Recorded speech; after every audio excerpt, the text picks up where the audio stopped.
In the 1970s, a Chabad journal in Eretz Yisrael published a story about the Alter Rebbe reversing a halachic ruling based on a dream, which sparked controversy. This incident opens the door to a fascinating exploration of a practice that was surprisingly common among the Ashkenazic Rishonim in the 12th and 13th centuries, using dreams to guide halachic decisions. In this class, we'll discuss the differing viewpoints about this practice and explore its various justifications.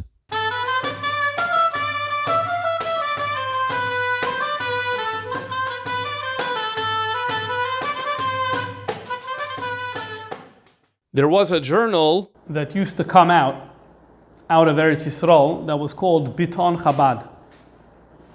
And in Tammuz of Tafshan Lamed Gimel, you know how you often have newspapers, they have letters to the editor and then the editor has to respond. So here there is a response from the editor, a tshuva of the Ma'areches, where they write the following line in their response. Hare mefuzar baharme bekoimes b'shas, various places in Shas and in Sifrei Rishonim and amongst the Rishonim, where samchu lahalacha, where people relied lahalacha amad chazi lebachalma, on what they saw in a dream. A dream influenced the psak din halacha lamaisa, and this is something that appears numerous places in Shas and in Sifrei Rishonim. Now, if you know anything about this journal, Biton Chabad, you'll know that it wasn't a place where people used to write halachic essays or discussions of this sort. It was more for material about Hasidic history and that type of thing. So obviously, this type of discussion over here, or the fact or a statement by the editor that this is common in the Rishonim to have relying on dreams in order to paskin halacha is obviously bizarre, but as we move along, it's going to become clear why this is featured there. They go on to give in this letter, in this response, they go on to give two primary examples of where we see by the Rishonim that they relied on a dream to paskin and halacha. First up, the Ra'avan, Reb Eliezer ben Nosson. He is one of the great Rishonim. He lived in Mainz in Germany in the 1100s. And in his Sefer Ra'avan Simin Chavav, it says as follows: Bishnas Tov Kuf Yud Beis, in the year, and this comes out to the year 1158, 1152, thank you. Ira Maisa, there was a story. Shahoitzi Chosni El Yokim Yayin. I have a son-in-law. His name is El Yokim, and he removed wine mechavis from a larger barrel, lichli katan, to a smaller bottle. In other words, he poured. He had a big barrel, and he poured from the big barrel, presumably directly into a small kli, a small cup or a bottle. What's the problem? The problem is sheshasa mimenu go yayin kosher, that there was a non-Jew, could be help in the house, that used that very same bottle or cup to drink kosher wine. But that's a problem, because when a non-Jew takes a cup of wine and moves it and uses it on their own and drinks it, so then the wine that's in that cup has a din of yayin esech or stan mienam. We're not going to get into the specifics. And therefore, as he goes on to say, v'hoya kli nesach, that keli now is disqualified from being used. So what's the problem? The problem here is that now my son-in-law took a barrel of wine and poured from the barrel into that small kli that he's calling a kli nesach. Now, obviously the wine that lands into this kli is disqualified, cannot be used. That's not a shaila. The shaila is, what about the wine in the barrel? V'sha'aleini im hayayin kosher. Is the wine in the barrel kosher? Why would it not be kosher? So this brings us to the problem of nitzoik. Nitzoik is the idea of a connection, and that is when you pour A into B, the flow from A to B can sometimes, under certain conditions in halacha, constitute a connection, which would mean it could bring the contaminants from B back into A. The very flow of A to B can allow the contaminants to go from B to A. And so therefore, having poured this chavis into this cup could mean that the whole chavis now becomes disqualified. So my son-in-law asked me, the Ra'avan, Rabbi Elazar ben Nosson, is this wine kosher? V'amarti loi, so I told him, Yoideya ata im hoya hakli naguv, tell me, the cup, the small kli, do you know if it was dry? V'amarain, he said, yeah, absolutely, it was dry. V'hitartiv, so I said, if it's dry, we don't have a nitzlik problem. If it's dry, we don't have a problem. The wine that's landed inside the kli, that's still disqualified. But the idea that nitzlik, that it would therefore now bounce back up because the kli was dry, we don't have this problem now, is matir. V'yom Shabbos haya, was Shabbos, it makes a lot of sense. When do shilas about the use of wine? It's natural that this would happen on Shabbos. All right, la'achar achila, after we ate, yoshanti, I went to sleep. If this Shabbos by day, then it's a Shabbos nap. Uva Eli Moiri Chami, and my father-in-law, my teacher, whose name was also Rebbe Yakim, came to me b'chaloim in a dream. V'haya koire, and he read a pasuk. The pasuk that I saw my father-in-law said is a pasuk from Amos chapter 6 that says Hashoisim b'mizrikei yayin. Now, this pasuk that says they're drinking out of goblets of wine, in Pshuto Shomikra, what it's referring to is the Navi is condemning the Jewish people in Eretz Yisrael for having heard that a Golos and a Churban is going to come if they don't do tshuva, and at the same time, but there everything is good. They're sha'ananim, they feel happy and they're drinking their wine and whatever. So it has nothing to do with treifa wine, it's just that they're busy having pleasure as opposed to focusing on their Avodah Hashem. However, my shver in the dream didn't just say these three words of the pasuk. He also added one word, vachaziri, and chazer. Chazer, the quintessential non-kosher food. So therefore, that's bizarre. So, va'ani, I, Reb Eliezer ben Nosson, in my sleep, hayisi mefarish b'chaloim, I explained the pasuk in the dream. So he saw his shver telling him a pasuk and adding a word, and now he sees himself interpreting it. What's the interpretation that he gave in the dream? Elu agoyim, this pasuk goes on the non-Jews, shashoisim yayin nesach. So the pasuk is referring to yayin nesach and oichlim psar chazir. Okay, because the word chazir was added to the pasuk, so therefore the assumption was that it's referring to non-Jews who are drinking yayin nesach and also eating chazir. All right. But then when I woke up, when Rabbi Elazar ben Nosson woke up, havanti, I understood that why did I have this dream? He was telling me about the wine that I was just matir, that this wine is yayin nesach. Why? Because the kli was not noguv. I know my Eidim Rebbe Yakim told me that it was dry, but really it wasn't dry, and so therefore there was a nitzlik problem and it disqualified the entire chavis. All right, but I didn't just rely on that. He decides that he's going to do an experimentation. Vini sisi. I did a lab experiment. I took that very same kli that the non-Jew used. And remember, it was just used a few hours ago, right before his nap. It was just used for wine. So it was still moist. I let it sit for 2 days and 1 night, and I kept on inspecting it to see will it dry by itself, and it did not dry out. The residue of the wine remained there 2 days and 1 night later. So presumably the reason he did it for this length is because the non-Jew drank from the cup sometime around Thursday. So he measured from that time to Shabbos, and so he did a test of 2 days and 1 night and determined via daiti, and then I realized kilo yafa hitarti, it wasn't a good heter that I gave. Va'asarti es hayayin shabachavis, and so I forbade the whole wine in the chavis. And for the fact that I initially was matir and presumably drank it, or at least that I caused other people to drink it, v'hisanesi beis yamim, I fasted 2 days. V'gam hashoisim, also the people who drank the wine, I also paskin that they should fast for 2 days.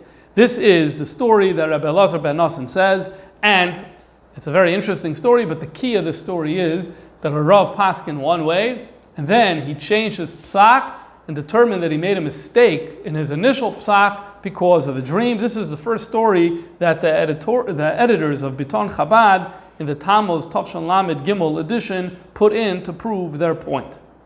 Here's the second story that they bring. This one comes from the Erzerua, Reb Yitzchak of Vienna. writing as follows. Also from the period of the Rishonim, he lived a little after the Ravan in the 1200s.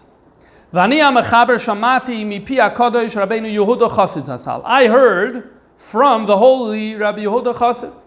We're familiar with the name Rabbi Yehuda Chassid. He lived in Germany, and he's one of the great Rishonim. And here, the Er Zarua was one of his students, and the Er Zarua is quoting what he heard from his teacher. Sha'amar b'lashon hazeh, he said the following: Shakol mi sheyoichal balbuta. Anyone who eats balbuta is a fish. In the discussion in the Rishonim about this fish, sometimes or usually it's called barbuta with a reish, barbuta. Here it's called balbuta. Okay, there's a lot of discussion what that fish is. We're not going to get involved in that. Anyone who eats this balbuta lo yiske lecha livyasin. They're not going to be zoicha to bias Mashiach. They're not going to be zoicha to have the sudo de livyasin. That's a very strong condemnation from Rabbi Yehuda Chassid for anyone who eats this fish. Should point out that Tosfos and Avodah Zarah says it's mutter to eat this fish. Tosfos says why? Because it has scales. When we look at it, we don't see scales. That's because the scales fell off. Once it's taken out of the water, the scales fall away. That's why we don't observe scales, but it is considered to be kosher. This is the shitta of Tosfos, and Rabbeinu Tam was matir this. And nonetheless, Rabbi Yehuda Chassid says he doesn't like that. In other words, it's a machlekes rishonim about whether you could rely on this idea that it once had scales, which we don't observe and no one really saw them. Can we rely on that or not? Rabbeinu Tam and Tosfos and Avodah Zarah says yes. Rabbi Yehuda Chassid says no. Continues Rabbi Yitzchak of Vienna and says, "V'chein shamati." I also heard said Rabbeinu Ephraim bar Yitzchak Zalman Regensburg. The one, this is a Talmud of Rabbeinu Tam. Rabbeinu Ephraim of Regensburg. So in other words, he was in France by Rabbeinu Tam, but then later in life he lived in Regensburg, which is in Germany. Pam achas hitiroisam. He lived in the 1100s. One time he was matir this barbaita fish. He followed the psak of his teacher Rabbeinu Tam. However, someone in his dream he saw, he's offered an entire plate of creepy crawly stuff to eat. So he gets very upset. Why are you bringing this to me? So the vision in the dream tells him, why are you getting upset? You're matter this. You say that it's okay to eat shratzim. The cause al balach haloim, and he got upset at balach haloim. Balach haloim is a lashon chazal used for the malach, who's in charge of what you see in your dream and who talks to you in your dream. So he gets upset shakach omar loy, that this is what he was said. How dare you tell me that? And then he wakes up. I guess the anger woke him up. And he realized that day he was matir this balbuta fish. He got out of bed immediately, and he broke all of the plates and all of the pots that were used.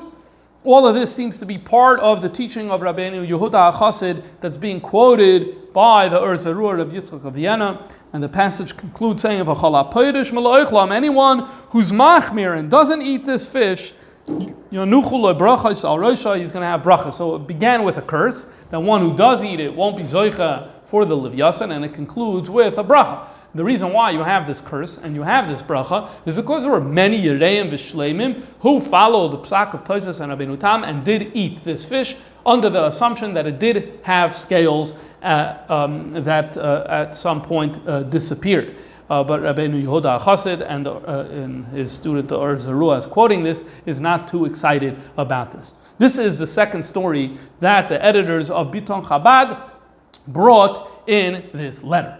And again, as I said before, this is quite odd to have a halachic discussion of this sort in this journal, and we want to figure out why this is happening. Before we continue, I just want to say that this passage that we just read from Rabbi Yehuda Chassid, we quoted it from Rabbi Yitzchak of Vienna, the Er Zarua. It's quoted by other Rishonim, specifically the Tashbeit. Sometimes they call him the Tashbeit's Katan. He was a Talmud of Maharam and Rothenburg, and his name was Reb Shimon Bar Tzadok. And he quotes the same passage, but just a little differently. He says that Rabbeinu Ephraim wasn't just matir it. Rabbeinu Ephraim himself ate it. So that's a small difference. Another point that he says, Which is he broke the kalim that ostensibly was in his house. Yeah, it's the passage of the Erzerua says he broke the kalim, but it doesn't say that he actually ate it. What the difference in the Tashbet's Katan is that there it says that he actually ate it.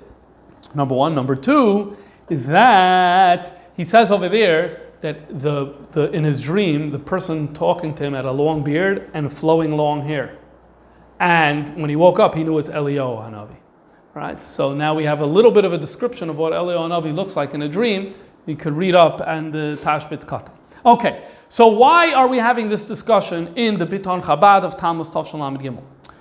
The reason is because in a prior issue in Nisan of Tov Shel Lamed Gimel, a story was presented in the Biton Chabad. Now this is normal. This happened all the time. They put stories there all the time. This particular collection of stories was presented by one of the key editors of Biton Chabad, whose name was Reb Chanoch Glittenstein. He passed away around 2015.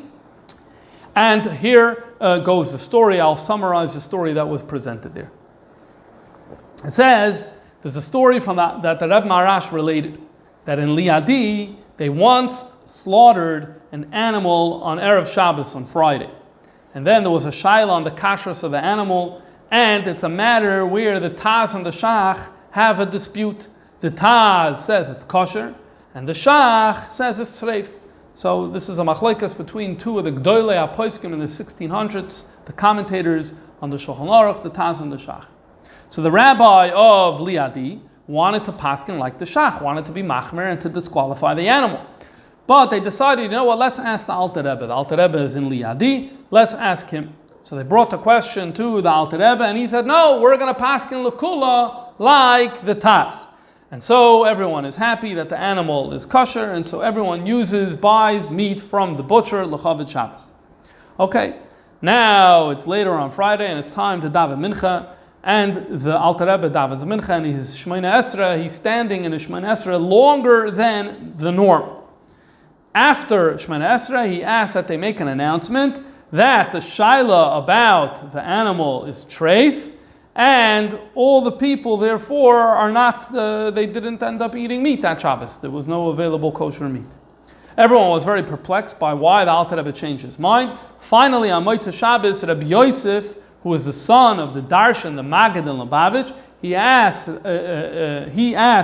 the Alter Rebbe, he's in Leadi, he asked the Alter Rebbe, what's going on? And so the Alter Rebbe tells him as follows. When I was davening Shemona Esrei on Erev Shabbos, so normally I get a lot of visitations by neshamas that need a tikkun. Very interesting concept. This mincha, on this special day, something happened. I saw the neshama of the shach, and I was very moved by this. Why am I seeing the shach? I usually see people who need a tikkun. The shach doesn't need a tikkun. So the shach answered that because I paskin shaloi kedaitoi, therefore he's having ikuvim ba'aliyas haneshama shaloi. His neshama, which I guess as Shabbos is coming, is supposed to have an aliyah. He's not able to have or experience this aliyah because of the fact that the Alter Rebbe basically paskin that he's wrong. Now this is quite interesting because Rabbanim all the time, throughout all the ages, are giving piskei dinim, which very often goes according to one and not according to the other. Is the implication here that this happens all the time? Like any time you give a psak, so all of a sudden that person's not going to have an aliyah? I don't know. But the story over here is that at least in this specific case, the shach said his neshama cannot have an aliyah because the Alter Rebbe paskin not like him. If you want, you could add some details over here. And so therefore, it turned out that any Jew who followed the shach over the last 100 or so years, or 150 years between the shach and the Alter Rebbe, so it's wrong. The Alter Rebbe says it's wrong. So the shach caused pain and a loss to all those Jews. And so therefore, because of that, they're upset at the shach and his neshama can't have aliyah. It doesn't say that in the story. But if you want to add that into it to make it more, make it make sense, then I guess we can do that. Okay. And that's why the Alter Rebbe continues and says, that's why he immediately commanded that they should announce throughout the entire town that the shaila of the animal is treif, because they wanted to calm down the shach. And the language of the story is lahashkit ruchoi shal hashach. The story then continues and says that the Mittel Rebbe would go for a visit to the Alter Rebbe on Friday night after Kiddush, but the door was locked. He couldn't get in. When he finally did get in, after some delay, the Alter Rebbe told him that the shach was by him and thanked him very much for fulfilling his request and saying that the animal is treif. This was the story that the Reb Chanoich wrote in Biton Chabad. He didn't say where the source is. We'll talk about that later. In Biton Chabad of Nisan Tavshin Lamed Gimel. And so what happened was that in the next issue, which was Tammuz Tavshin Lamed Gimel, there is a letter, a Michtav Me'ez, and here it's a Rosh Tevis, Ayin Hey Gimel. Ayin Hey Gimel. Later I'm going to show you that Ayin Hey Gimel is probably not a real person, is probably a member of the editorial board for Biton Chabad. Once we establish that that is the case, so Gimel very possibly is Rabbi Glittenstein. Now his name was Avram Chanoich. Ayin and an Aleph are related to each other, and Ches and a Hey are also related to each other. So a random guess I'm giving over here that Ayin Hey Gimel is supposed to stand for Avram Chanoich Glittenstein, but I may be wrong. Okay. Anyway, so what's the letter here? The letter says, Hadavar Tavua Ma'oid. This story that you guys published in your last journal is very, very difficult. Was Alter Rebbe Paskin's leheter lefi shikul of lachrei kedas ataz, because he decided that he's going to go follow the sheet of the Taz, and it's not like he didn't know the shach. He knew the shach.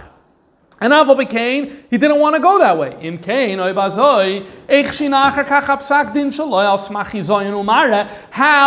gave him a right to change his psak din based on a vision, based on a dream? This goes against the rule of Torah loy b'shamayim hi.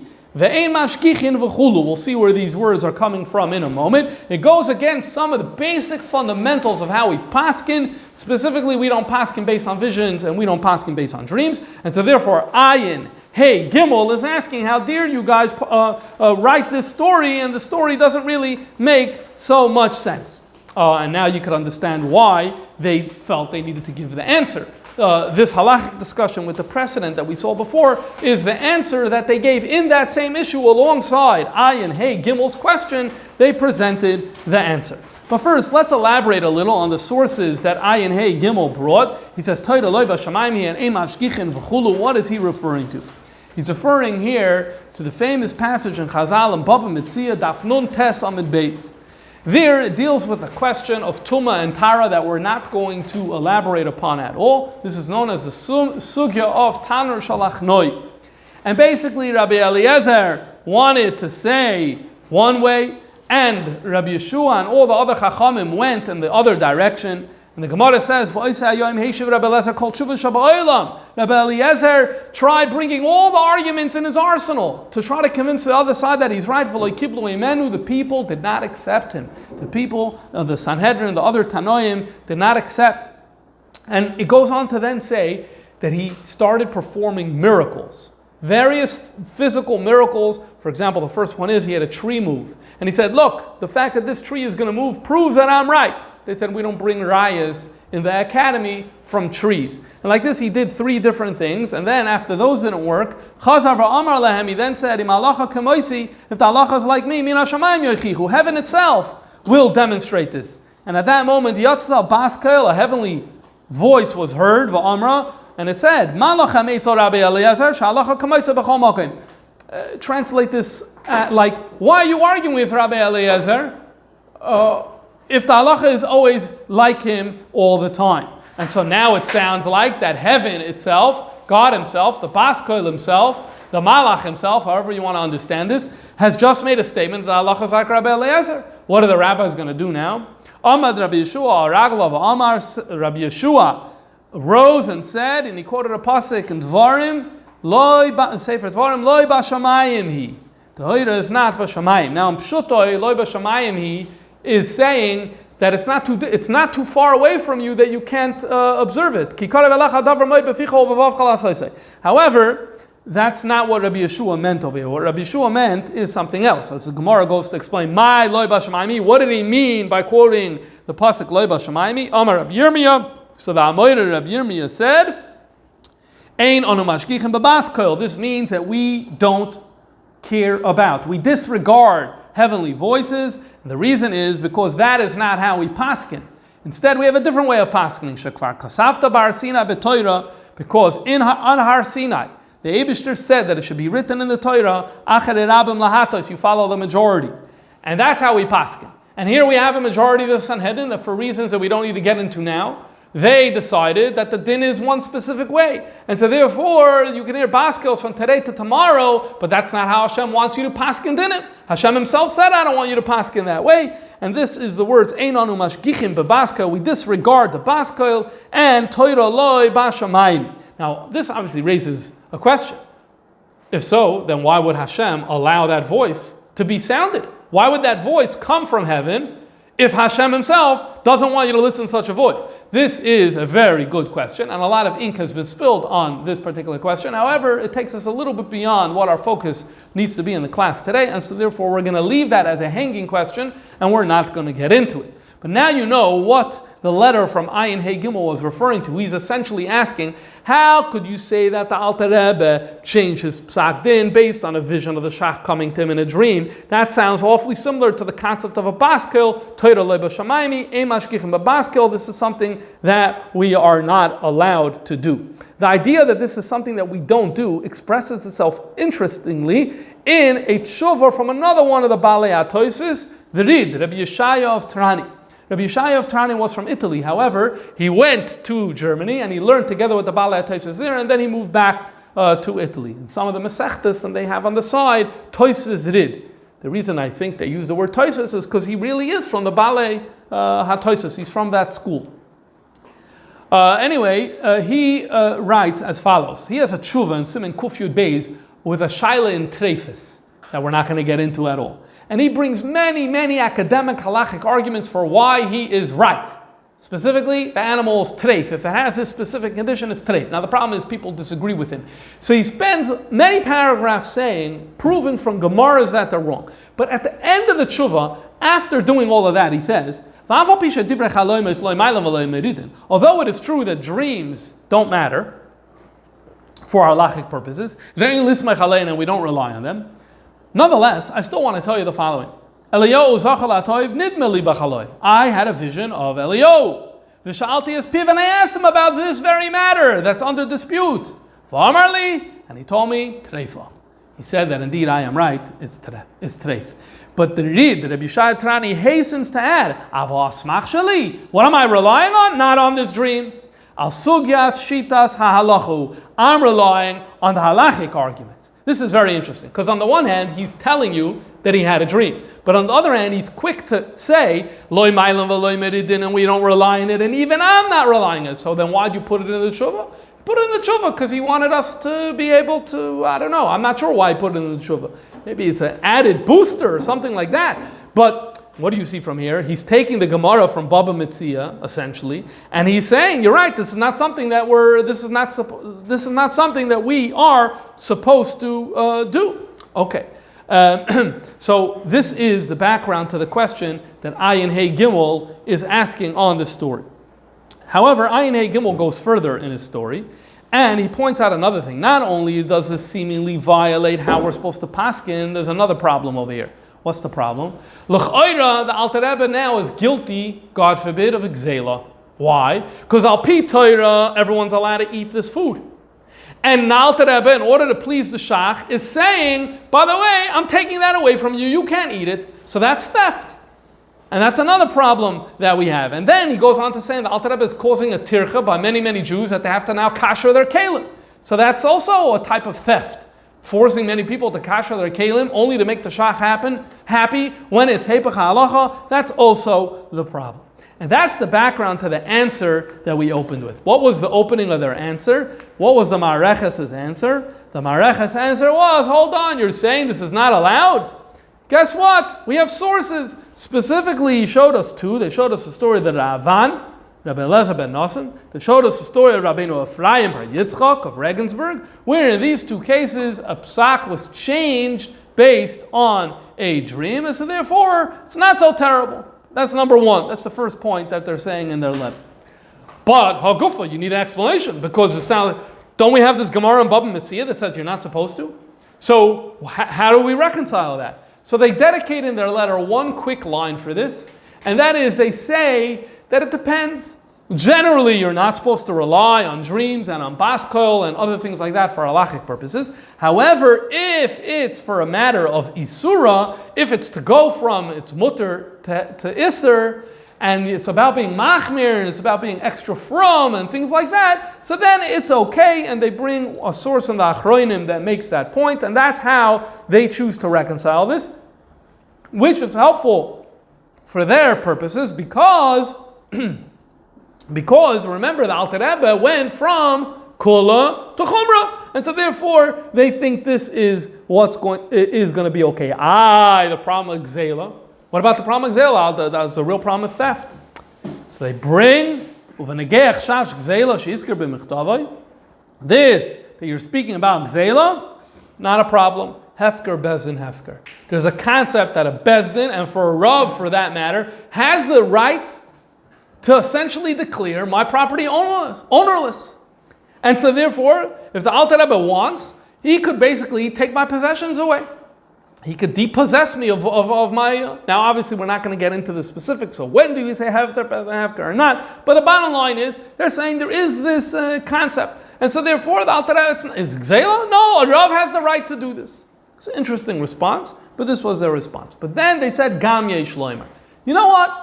We have another solution to this problem of how the Alter Rebbe was able to take people's property away from them. What's the answer?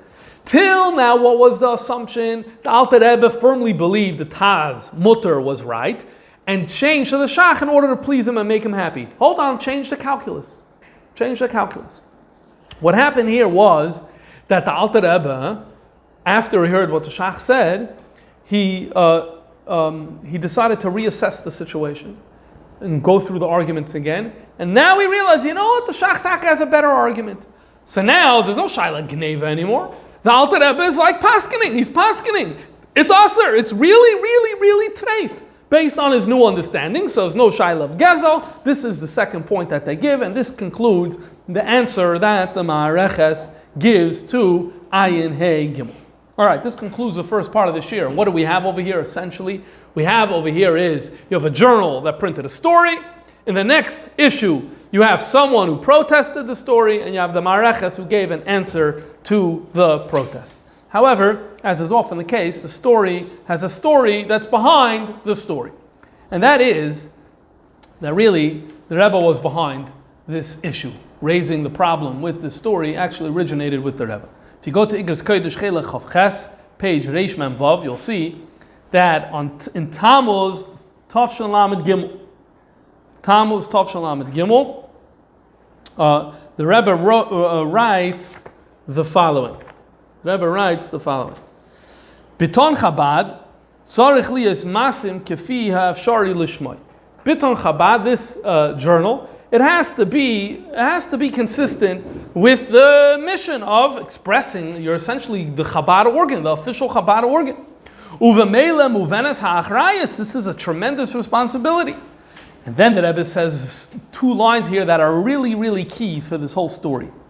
Pashat gan kein shebeikar. The main thing is sarach bavarning. You need to be really careful about elu hamavakshim toyana, those people who seek to find things to complain about Chabad and find things to complain about the journal. V'layas hamalamdin chus, as opposed to the types of people who say, that's fine, that's okay, you find the benefit of the doubt. No. When you're it's an interesting lesson, at least for when you're writing a piece, are you writing it for the people who are going to give you the benefit of the doubt? Or do you have to keep in mind the naysayers? So the Rebbe is saying here, you have to keep in mind the naysayers. This is all the more so if you're saying something about the Rebbeim, a Rebbe of Chabad, in this case the Alter Rebbe. This is the background. The Rebbe then goes to say, Nitfas boy Maisa, you published in the Nisan issue of Biton Chabad a story that happened with the Alter Rebbe, and the Rebbe notes without any source. Now the Rebbe is noting that without any source could be one or of 2 points. One is its lack of professionalism, which I'm going to show you soon. This was the Rebbe's complaint with this magazine, was a lack of professionalism. Not having a source is not professional. Also, number 2 is that it raises questions about the source of the story. Maybe the story isn't so true if you didn't give a good source. And the Rebbe says, the Rebbe doesn't even tell you what the problem is. The Rebbe's words are, without even explaining, without any adding anything, without any qualifications. And if you can't pay attention to this, in addition to the problems that we had in the past, but here the Rebbe adds, but those problems that we had in the past was loy b'gzeila mamish, was not dealing with gzeila mamish. In other words, what's the Rebbe saying here? There's a history over here. This journal, previously, the Rebbe was disappointed with certain editorial decisions that were made in prior years. So the Rebbe is saying, and those weren't as bad as this one. Why? Because there wasn't a gzeila issue. Here, there's a gzeila issue. The Rebbe is the one who's pointing out that if you follow the line of the story in its most simple sense, it sounds like the Alter Rebbe is going against his psak, which is a shaila of gzeila.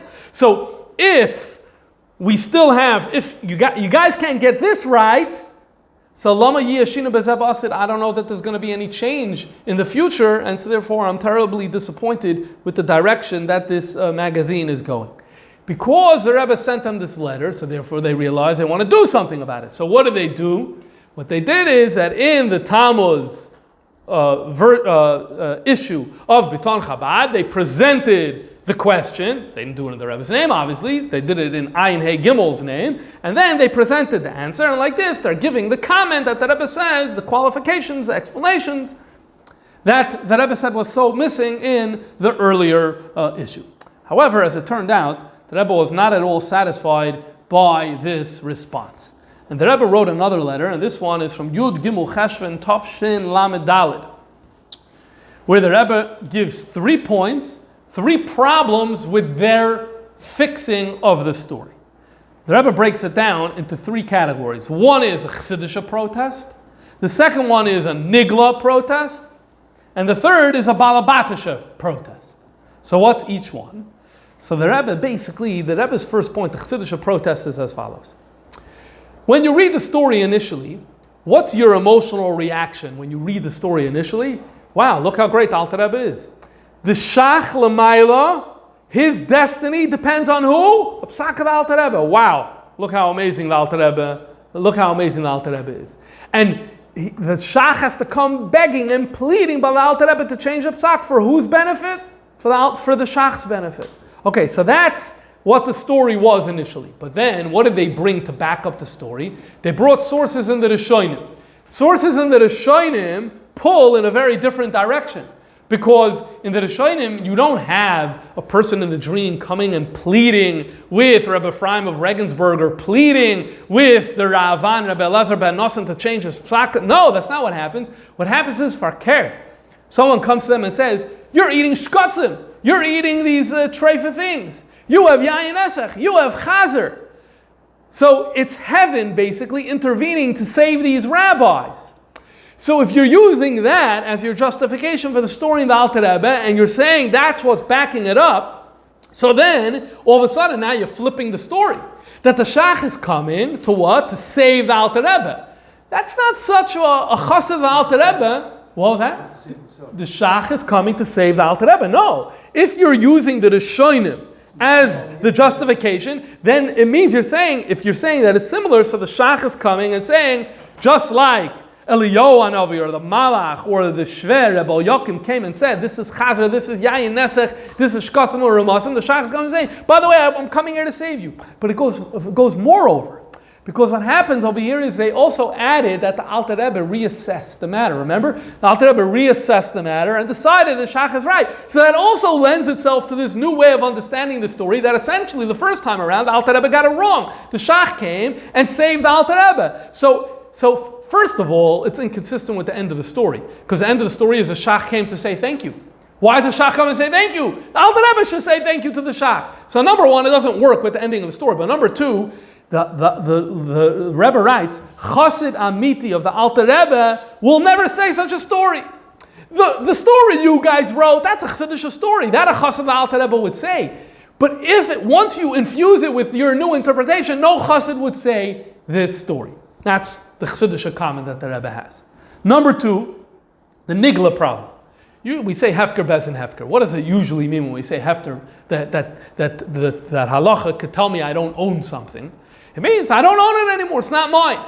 1 second. What the Alter Rebbe here came and said, they can't eat it because it's treif. What if they wanted to use it as rubbing oil? Would that be mutter? Yeah, you're allowed to use treif meat as rubbing oil. So, but is it theirs? Well, yeah, it's theirs. So the Rebbe says it's a chiddush mishuna b'din hefker. It's a very odd din in hefker where it's only not theirs in the sense that they can't eat it, but it remains theirs in the sense that they're allowed to use it in other ways that are permitted in Jewish law, and that's not something that we normally find by hefker. So that's the nigla problem with the answer that they gave. Also, the Rebbe goes further to say that because it remains, let's actually leave that point out. Now let's go to the Balabatisha point. The Balabatisha point, this is something that I struggle with. I don't fully understand it. The Rebbe says as follows. Why did the Alter Rebbe need to get into the entire shackle of Ataria? He could have just said, you know something? Here's $20. Here's $100. Here's $500, however much the animal costs. Buy a new one, and then I don't have to get involved in this whole endeavor. And if need be, if kalim were already used, here's money for the kalim too. Okay, now there's two scenarios in what the Rebbe means over here. One is, initially, when the Shaila came at first to the Alter Rebbe, right then initially, the Alter Rebbe knows there's a shacht, there's a taz. Is the Rebbe saying that right then and there he should have said, I'm not getting involved, let me just pay you, let me lay out my money, and then we'll solve the problem. Is that what the Rebbe is saying? I don't understand that, because why should the Alter Rebbe treat this differently than any other case? There's a machloikas and he paskins. Nothing odd happened yet. So why would he say, taking money out? Imagine the Alter Rebbe did that every time a shaila came to him where there was a machloikas to take money out, that'd be odd. So I don't understand how to imagine the Alter Rebbe doing that in a way that made sense when the question came initially. So maybe what the Rebbe means is that once the shach came to him in the dream, then the Alter Rebbe should have said, I'm not going to paskin like you. I'm just going to say I don't know. And that's when he should have laid out money and things like that. But if that's what the Rebbe means, I don't understand that either, because at the end of the day, he paskined like the Taz, and now he's not retracting it. So I don't fully understand what the Rebbe means with this point. Also, was it practical really for the Alter Rebbe? Did the Alter Rebbe have that type of money to be able to pay out for an animal? Now, I have to talk about this for a second. They wrote in their story Behema. There's every reason to believe, and in fact, in the original source of the story, which I didn't tell you, doesn't have used the word Behema once. And most Jews in the Pale settlements, Shabbos, if they were shechting a chicken. And so if it's a chicken, so then the question becomes less severe. The Alter Rebbe is saying he could have just said, and here the chickens, how many people are benefiting from the chicken? It's not like the whole town. 4 or 5 families are benefiting from one chicken. The Alter Rebbe could have laid out money and then avoided the whole question. And even if 2 or 3 of them already use it in the kalim, so 2 pots, it's not so crazy. Okay, so if you say it's a chicken rather than a whole village cow, then I think it makes a little more sense what the Rebbe means here. But still, I'm just not sure at what point in the story the Rebbe is suggesting that this happened. But either way, I don't want to dwell on this anymore. We can talk more about it later. What I want to do now is I want to say the following, that Lamaisa, what happened here is, what was the Rebbe doing? He was saying, I'm not happy with your response. These are the types of questions that a reader would be bothered by, and I don't feel that there's an editorial oversight over here that's responsible. And so the bottom line is, till something fundamental would change, the Rebbe didn't want to allow this magazine to continue coming out. And the reality is that this Tammuz edition of Biton Chabad was indeed the last one that sees publication as a result of this particular story. All right, now let's talk about where this story came from. Where did the editors of Biton Chabad get this story from? Remember, I said before that it was in Rabbi Glittenstein, his name is attached to this collection of stories that's there. We know where the story comes from now. In 1990, there was a book that was published that's called Kisvei Harav Chaim Eliezer Buchovsky. Who was Chaim Eliezer Buchovsky? He was a Chabad chassid, not Lubavitch. He was a chassid of the Maharid. The Maharid was Yitzchak Doivber of Liadi, the son of Reb Chaim Shner Zalman, who himself was the son of the Tzemach Tzedek, who had a separate Chabad dynasty. So this Buchovsky was a chassid of the Maharid. He was very into publishing. He published a number of Svarim. For example, the first edition of Derech Mitzvah Secha was printed in Russia by him. The first edition of the Tzemach Tzedek Sefer HaChakira was printed by him. The first Chabad Machzer, we spoke about it in the Machzer class before Tishrei of last year, was also printed by him. But he had a lot of notes in his own personal archive, and he later in life he moved to Eretz Yisrael, and so those notes survived over there in Eretz Yisrael, and many of them, or all of them perhaps, were printed in this book in Tafshin Nun in 1990, Kisvei Rav Chaim Eliezer Buchovsky. It didn't come out under Kahas, but it was published by Rabbi Levine from the library.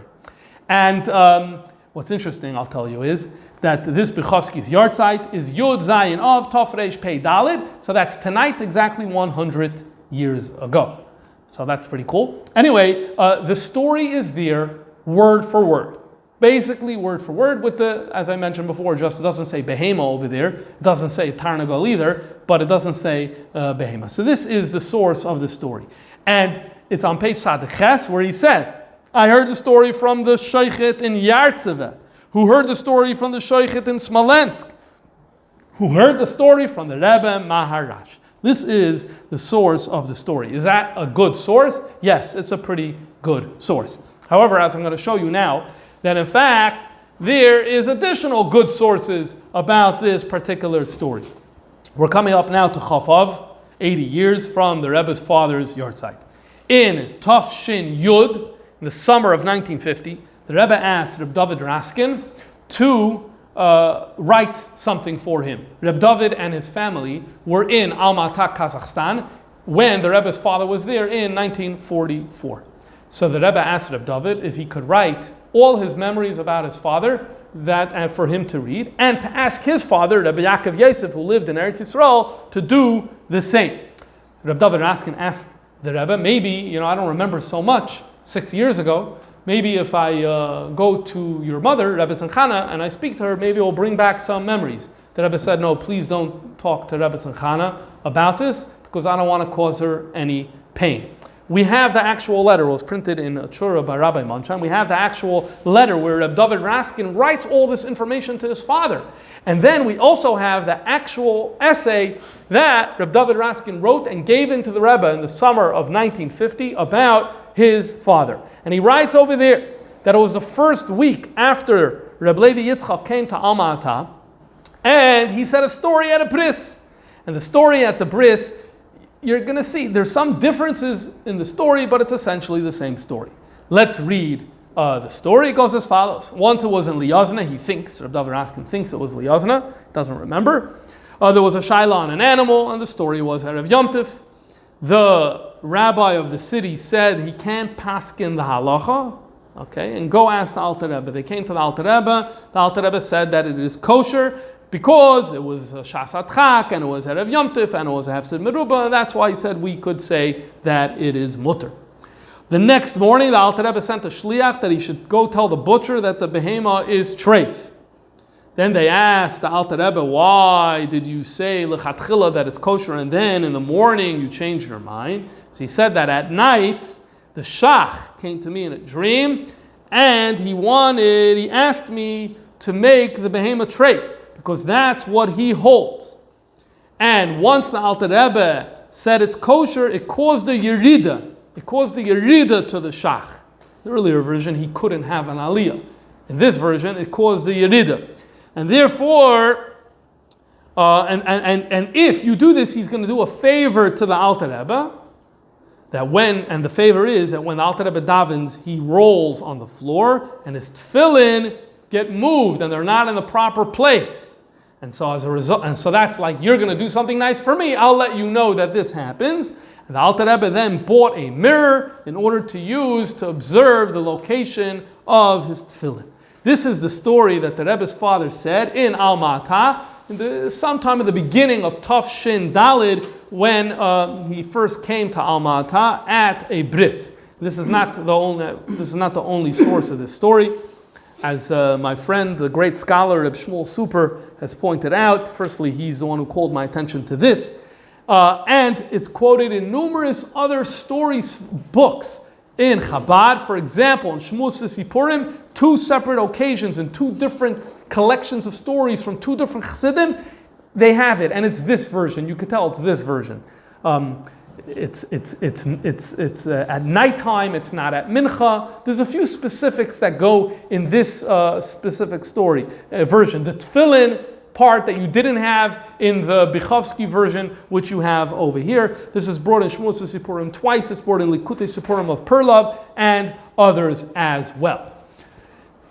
Okay, so now we need to point out something really important. And this, when we did this topic of stories and the Rebbe's Shitta, I spoke about this then, and I'm just going to briefly say it now. The Rebbe very often questioned the legitimacy of certain stories that went against halacha. The Rebbe often said as follows. Firstly, I don't know if it's true because I don't know if you have a good marker. Even if you have a good marker, the Rebbe would often add the second point, I don't think it's wise for us to be sharing stories because there's already a certain perception in the world that Chassidim don't take halacha seriously, and so therefore we need to be really careful not to reinforce that negative stereotype, even when there are valid sources to stories. And I think that's what's happening over here. Despite the fact that there are very nice sources for this particular story, in fact, the Rebbe's father himself seemed to have said the story, I think the Rebbe's position about this story was, great, at a Chassidish Farbrengen and Alma Ata at a bris, share that story. No problem. It brings out the Galos of Alter Rebbe. But to put that in Eretz Yisrael in the 1970s in Beton Chabad, when the face of Chabad, that's not the right approach to go. So I don't see this, like, so to speak, as a contradiction. It's not like a contradiction like the Rebbe questioning the story and poking holes in the story on the one end, and the Rebbe's father himself telling the story. That's not a contradiction. Both of those could happen simultaneously per this specific context. Okay, but now what we need to do is we need to actually discuss the issue. What is Taka the answer over here? Is this mutter or not? Now we have three instances, two from the period of the Rishonim and one, the story of the Alter Rebbe, where a psak flipped based on a dream. Is there any halachic justification for this? So the editors in the Beton Chabad, they tried figuring out, did anyone before this discuss this and come up with anything? So the best place, or the most, I think, fundamental and oft-quoted answer is the answer that's given by Reb Chaim Yosef David Azulai, the Chida, in the 1700s, early 1800s, in his Sefer Shem Agdolim. Shem Agdolim is a very important work. It's like an encyclopedia of all the rabbis that he ever knew, and any sefer that he knew. It goes in alphabetical order, and he tells you, it's a fascinating sefer. Anything that he knew about these, a very, very important reference book. Anything he knows about these people. So, in the Erech of Rabbi Yaakov HaChassid, so it's under Yud, Yaakov HaChassid, he's talking about here a man who lived in the 1200s. His name was Rabbi Yaakov of Marvez, which is a place in France. And he basically has a collection of tshuvas that are known today, and it's been published. Shailas Tshuvas Min HaShamayim. What Shailas Tshuvas Min HaShamayim?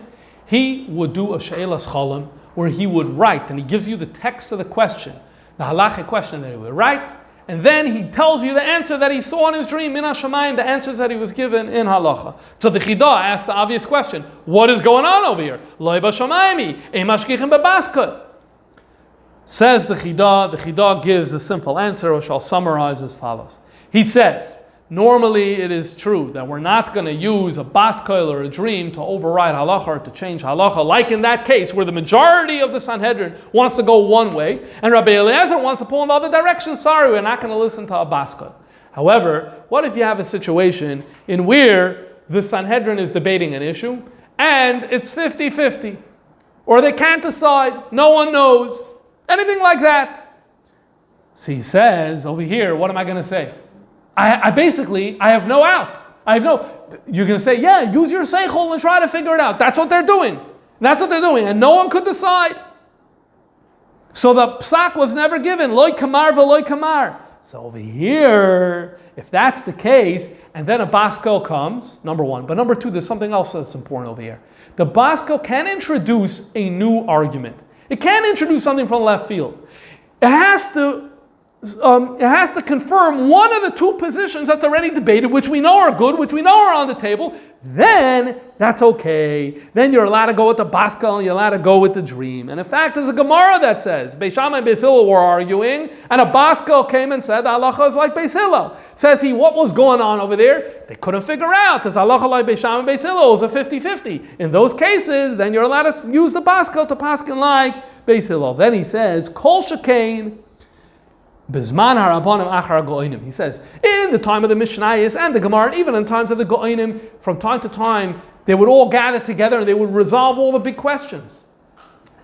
So then, if a resolution couldn't be found, so then you could rely on a Baskel. Now we never gather together to resolve questions. There's no real mechanism to resolve machloikas. The Chidah writing in the late 1700s saying there's no mechanism, and it's been that way for many hundreds of years now, where everyone's just saying what they're saying. So what if a Rav wants to come and say, I don't know, this is legitimate, who's right? So then Chidah says, not a problem, you could go with your dream, you could go with your Baskel, you have no problem whatsoever. And in fact, if you look at Shalos HaTshuvos Min HaShamayim, you'll see pretty consistently, he's not waking up one morning and saying, what is the din about this? No. Look at the questions. He says, there's a machlekes in Rashi and Rabbeinu Tam about the Seder of the Parshas and Tefillin. That's a long-standing debate. I don't know what to do. Tell me what to do. That's a question that he asked. There's a machlekes amongst the Rishonim if a woman who's potter from mitzvahs hasei shasman grama is allowed to make a bracha on a lulav. This is a long-standing debate. The Rif said one thing, he said another thing. What's the din? Rabbeinu Tam went the other way. I want to know what should we do? Another example. Do you make a second bracha on tefillin shorosh? Long-standing debate. These are the things that he asked Shalos HaTshuvos Min HaShamayim. There's another category. If you look at the different questions, there's another type of conflict, not between two rabbanim, but there's some times where halacha seems to say people need to do A, but the masses are not doing it. So that's another big problem. Because on the one hand, many people aren't doing it. One of the examples, tzitzis. We spoke about this once in an earlier class. People aren't wearing talis katan. On the other hand, the sources have seemed to suggest that we should be doing this. So when there's a contradiction between life and the books, he also says, is there a limud chos? That's another category that he feels comfortable asking. But a regular shaila that a Rav deals with on a daily basis, you will not find in the collection of Shalos HaTshuvos Min HaShamayim. This is what the Chidah is saying. So if you go back to our opening cases, if you go back to the story in the Or Zarua, with the Balbuta fish, that Rabbi Ephraim Bar Yitzchak changed his mind about the Balbuta fish, the Chidah's model works perfectly well for this. Why? Because it was a machloikes of the Rishonim, is the Balbuta fish kosher or not? Some people said, it sure has scales, it just came off before you observed it. Other people said, I don't know, that's a sketchy argument, what's your basis for that? There's a real machloikes, Rabbeinu Tam was matir. Other people aser. Okay, you could cut both ways, and there is no resolution. Now that he had a dream that showed him that what he ate or what he allowed to be eaten is shkatzim or ramasim, so the Chidah's voice says you're allowed to listen to a Baskel over here. There's no problem listening to a Baskel. Likewise, you could even use this for the Alter Rebbe's Maisa. Why? Because in the story there's a shach and there's a taz. It's unresolved. You go this way, you can go that way. We never got a Sanhedrin together to tell us what the halacha is like. The Chidah in that model says you could go this way and you could go that way. So look at the Alter Rebbe went one way. Fine. But now that he heard a baskel or a dream that said that the other way is right, so according to this Chidah, it doesn't violate the rule of Torah loy b'shamayim. This would seem to be a way of understanding these stories. The first story, however, about the Yayin Nesach doesn't need any of this. Why? Because when we read the story, we noticed he didn't paskin anything based on a dream. All he did, in fact, what he did was, he said, oh, I have a feeling that what happened was it was still moist. But he didn't rely on his dream for that. He went to test it out, and he did a lab test where he had the wine in, and he had it sit for 2.5 days, and he did it based on his lab test. He assumed that it must be that his son-in-law was wrong when he said it was dry. So he only used the dream to trigger an investigation. So this Bechlal doesn't even raise the shaila of Torah loy b'shamayim. The other two, I think the Chidah's answer is something that works quite well. Okay. However, we need to do another piece. 5 more minutes, and then we'll be done. And that is, let me give the background. The background is as follows. It was the winter of Tafrei Tzaddik Aleph. Tafrei Tzaddik Aleph, so it means it was 1930. And there was a rabbi in Lithuania then, whose name was Reb Aryeh Leib Nemoitin. Reb Aryeh Leib Nemoitin was a chassid Chabad, a big nigla halacha, that was his strength. And he had a discussion with the Frierdiker Rebbe. And in the discussion with the Frierdiker Rebbe mentioned this idea that it says in Kabbalah and Chassidus, that when Beis Shammai and Beis Hillel and other Tanoim and Amoraim, when they paskin a din, it has to do with what they see l'mayla. It has to do with their shayrish and neshama l'mayla. And because he's chesed, or because he sees chesed, because he's gvura, and because he comes from gvura, because he sees gvura, that trickles down into this world that he paskins in a way of chesed, that he paskins in a way of gvura. All of this psak, there's really so much behind the scenes in Olam Esol Yoinim. This is what the Rebbe conveyed, the Frierdiker Rebbe conveyed when he was talking to Reb Aryeh Leib Nemoitin.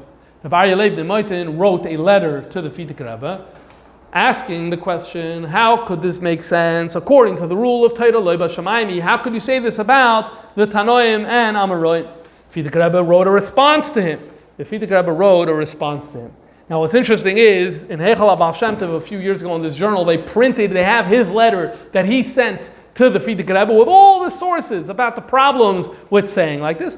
Frierdiker Rebbe responded. We're not going to read the Frierdiker Rebbe's. He responded to the Frierdiker Rebbe's letter, saying he's not satisfied. The Frierdiker Rebbe gave a second letter, and around this time, we know in the Rishimis, in Kuf Mem Vav, in Chaveres Kuf Mem Vav, the Rebbe quotes Nemoitin's letter and writes Ha'aris. It's not in an organized way, but you see the Rebbe is dealing with this issue in the winter of Tafrei Tzaddik Aleph, 1930, 1931.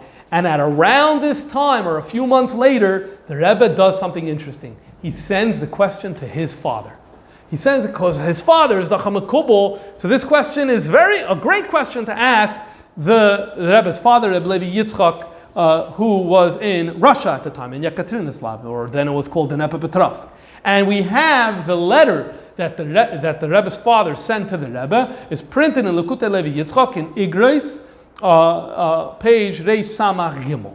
This is it's a quite lengthy letter, and it reads as follows. About your question, where in the Biur Azor, the Mittel Rebbe Parshas Vayishlach, it says that the Tanoim and Amoraim, they paskin the din based on the shayrish of Torah, the way it's lamayla, the way it's above. And this seems to contradict the rule of Lo B'Shamayim and Ein Mashgichim B'Baskel. This was the question that Nemoitin asked the Frierdiker Rebbe, and now the Rebbe is asking his father this question. Says the Rebbe's father, you should know that this requires a lengthy response. V'ein kan hamakom laharich, and we're not going to have the ability to dwell too much on this here. However, B'Ksara, I'm going to respond as follows: Ki akol panim nislabish ze be'iyun v'avana deseichol.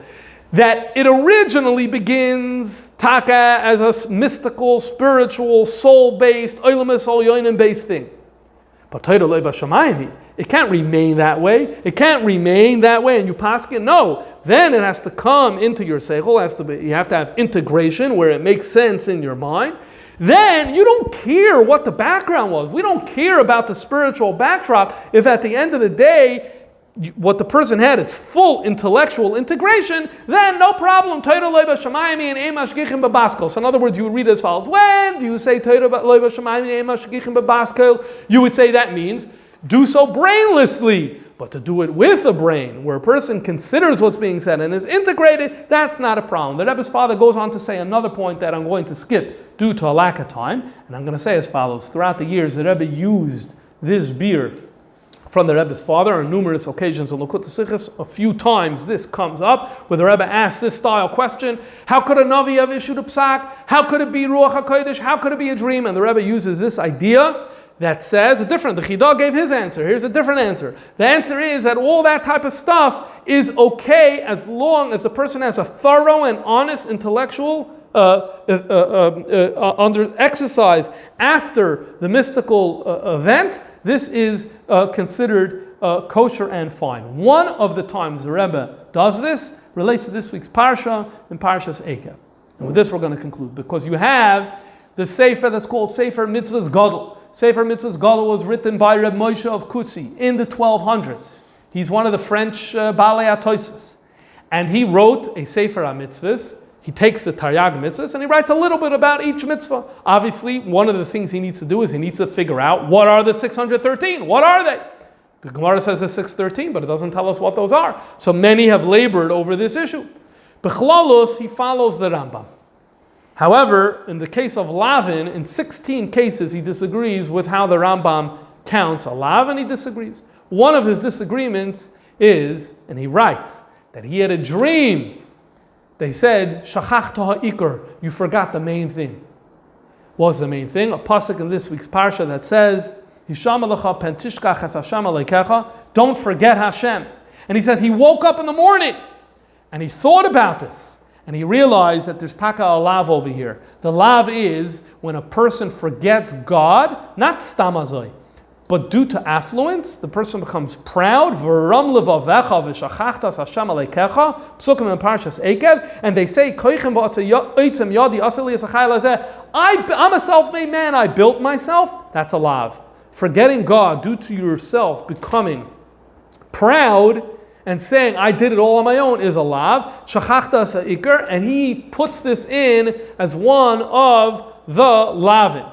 Now I need to point out over here. Some people will say, well, there's no nafkamina la halacha because the Rambam also believes that you're not allowed to say koichem v'itzi yadi asali esachai lazeh. The Rambam also believes a person shouldn't be proud. The Rambam also believes you shouldn't have big baal gaiva. He just doesn't include it under this lab. So is there really an issue over here? Of course there's an issue over here. Why? Because if you add this lab, that means you need to knock out another lab. So for example, one of the lavin, the smag, knocks out a kohen. The Rambam has a mitzvah. A kohen is not allowed to leave b'shas havodah. It's not allowed to leave the base. Hamikdash lo yetze. You're not allowed to go out b'shas havodah. It's a lot. And if you do, there's malchus.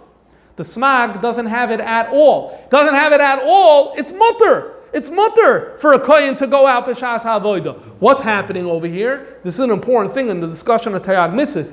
When the musical chairs happens and when you add something, you take something out, it has an effect. Or another way of saying this, because the Rambam didn't have this lav, so the Rambam had to find something else to add. And so he added this.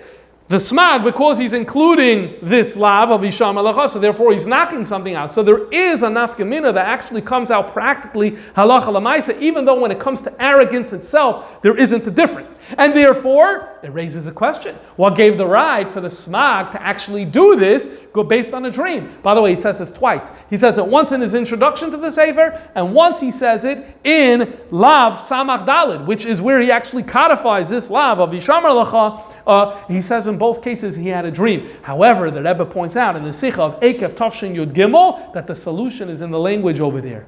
And this is the solution from the Rebbe's father. Because both times he says, I woke up in the morning, visbainanti, and I thought about it and I considered it. So the Rebbe says, that's my father's beer, where it's integration. If it's integration, then it's going to be okay. Anyway, so this is a fascinating topic, and I think just one point to focus on or to take away from this, besides for the issue of being responsible in stories and how we educate, there's another point that I think is the takeaway over here. There's a certain tension over here between two values when it comes to Torah and when it comes to Psak Halacha. On the one hand, Seichel is very important. Seichel is very important. Why is Seichel important? Because in the language of Chassidus, you want to did it b'tachtonim. If you want that there's no contradiction between this world and Hashem, so the Seichel needs to be part of it. And that's why Seichel, human intellect, is a fundamental part of study of Torah and of Psak Halacha. But then, on the other hand, we can't get too carried away with Seichel. We also have to remember, we want to do a chibur el yoinim with tachtoinim. We don't want to just have tachtoinim. We want to infuse the tachtoinim with something deep and with something very, very powerful, something otherworldly, with something spiritual. And you get that in the Rebbe's father's response, that because a lot of the language over there is, yes, all this stuff about olam yoinim and the background and the baskoil and the ruach hakodesh and all that is true. All that is true. It's just that you have the integration. So when you see someone endorsing the baskoil, that's a reminder of, don't get carried away with this world and with intellect. Remember, there's something else out there. When you see poskim saying, Torah lo b'shamayim, seichel, what that's supposed to remind you of the fact, Don't get carried away with Elam Yisrael Yoinim. You need to be down here. It's the chibur of both. It's the chibur of both. And the halachic discussion of so what is mutter and what is not mutter in this regard is about figuring out what's the proper balance in this regard.